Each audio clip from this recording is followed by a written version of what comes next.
Good morning, my fellow Tottenham fans, and welcome back to the Irish Hotspur with your boy, Big Dave, from a wet, cold, and very wintry Ireland right now, with a storm brewing in the background. But look, that's enough of my morning. Hopefully you guys are having a great start to your day and also enjoying your morning. As we know, as fellow Spurs fans right now, we're sitting here in the middle of a sort of a mid-season winter break, twiddling our thumbs. But what it has allowed me to do is sit back, look at the league table where we currently sit fifth, 3 points outside the top four, and sit there and ponder what could be this season. So what I've gone and done is I've looked at our next sort of 6 fixtures, and when I look at them, I think they're absolutely make or break for whatever your aspirations actually may be for Tottenham this season, whether it is getting inside top four or mounting a title challenge. And when you look at the next 6 fixtures, which I'm going to bring up on screen for you guys now, of course, you've got the game against Man City in the FA Cup, but in terms of the league, we're playing against four of the 5 teams we're playing against have all took points off us this season. So it's going to be very, very interesting period ahead, which I do think will sort of make or break our season. But look, let's start with Man City, of course, in the 4th round, Friday night, 8 p.m. kickoff. Now, when it comes to Man City, what I will say is we are their bogey team. Not a very sort of favourable draw, I must admit. However, I'd rather play them at home now in the 4th round, then further down the line, if we get to Wembley, where sort of they just click into autopilot and automatically get the job done because of the experience they have in them sort of big games. So I think there's a golden opportunity for us to be able to knock out last season's FA Cup winners and go on a good run. I think it opens up the competition for us. I'd also add, I don't think Man City be very happy with this. Pep Guardiola, the players, or the fans. They know that we are their bogey team. The fact that we're drawn at home and they struggle to score at our place, will hopefully already send them here in sort of a negative mindset, because it does seem no matter what managers in the dugout, no matter what sort of team takes the field, we always get a result off Man City. Even earlier on in the season, up at the Etihad, we had a makeshift back line of fullbacks and we still got out with a point. And I would say if we could get over the line against Man City, knock them out, get into the 5th round, I think it sets up the rest of these fixtures very, very nicely with a lot more enthusiasm than there already is right now, because there's already a lot around our fan base.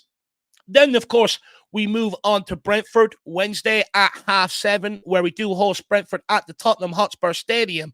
Now, I do think that we've been helped by the fact that the Man City game is a Friday night. It gives us 5 days to prepare for this game against Brentford. However, what I will add is with Brentford, they have been a bit of a bogey team of ours.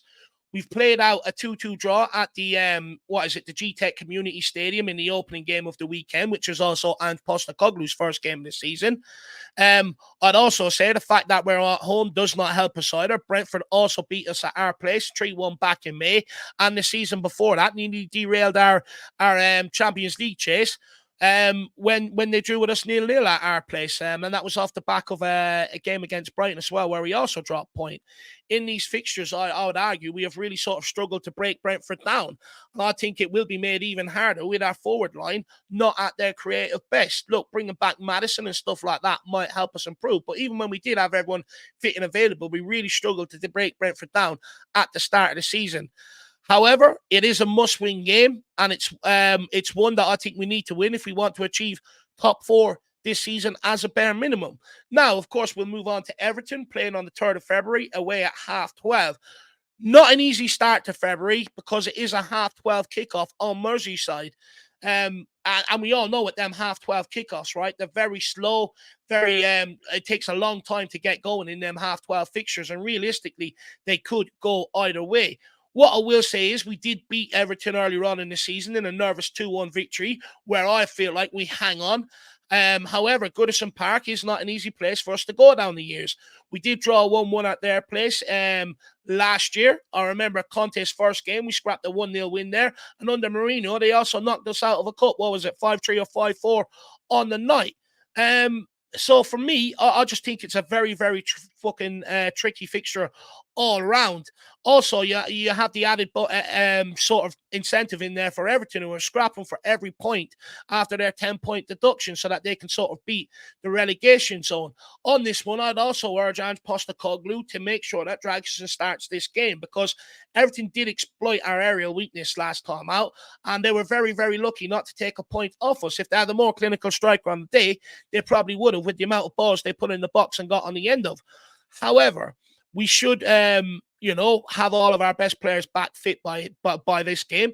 And hopefully by the time this game comes around, we're firing on all cylinders and take 3 points from it. Now, that moves us on to the next game against Brighton on the 10th home. It is a 3 p.m. kickoff.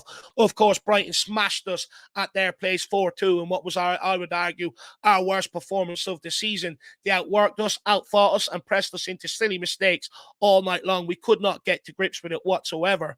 But I would say this is a good chance for us to right the wrong of that performance and show that we mean business. Both teams at that time were both dealing with a huge injury list that night, so we can't complain about that. And if both teams have all their players back fit, I think it's going to be an absolute cracking game of football to watch, just from a football fan sort of point of view. We should be heading into this game, though, with a fire in our belly, and hopefully with the aspiration of coming out with all 3 points, because I think Postecoglou will also have a point to prove. Did De Zerbi sort of out-tactic him on the day? Did he give him a bit of a masterclass? So Postecoglou and the whole squad have a real point to prove against this Brighton team. And for me, I want to take all 3 points from it. I think it's an absolute must. Then moving into the Wolves game, they're actually having a very sort of good campaign right now under Gary O'Neill.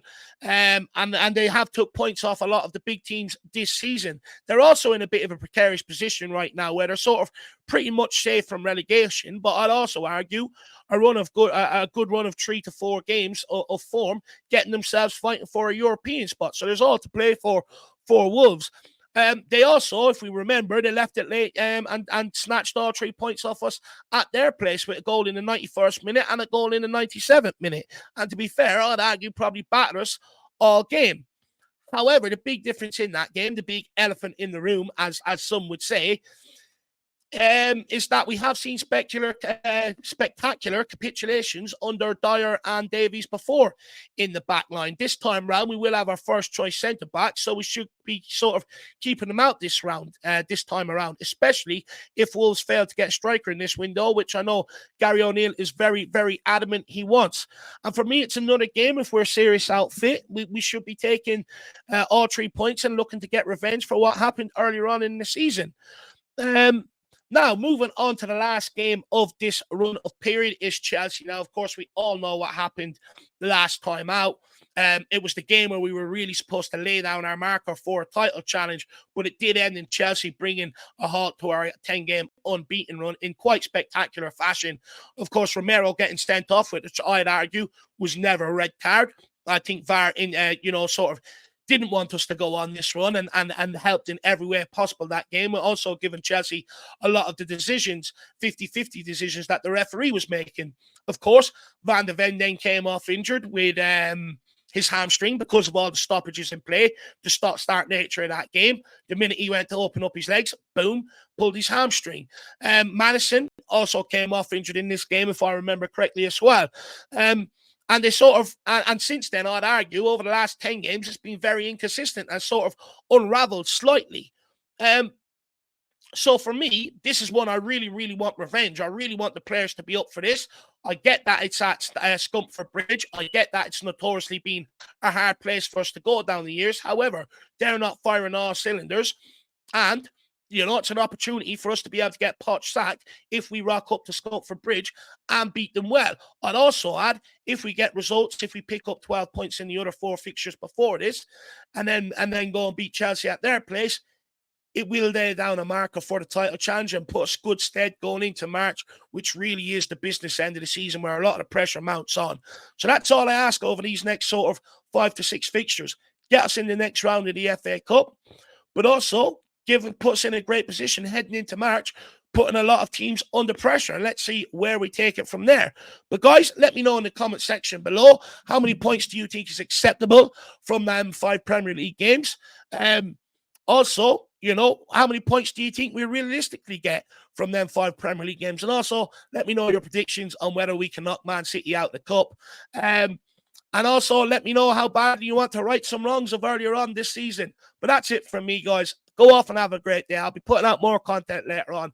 Stay tuned. If you do enjoy all these videos that I'm putting out, and I'm trying to get into a regular routine of dropping a video every single morning for you guys to tune into, make sure you smash that like, smash the subscribe button. If you enjoy it, share it out to others.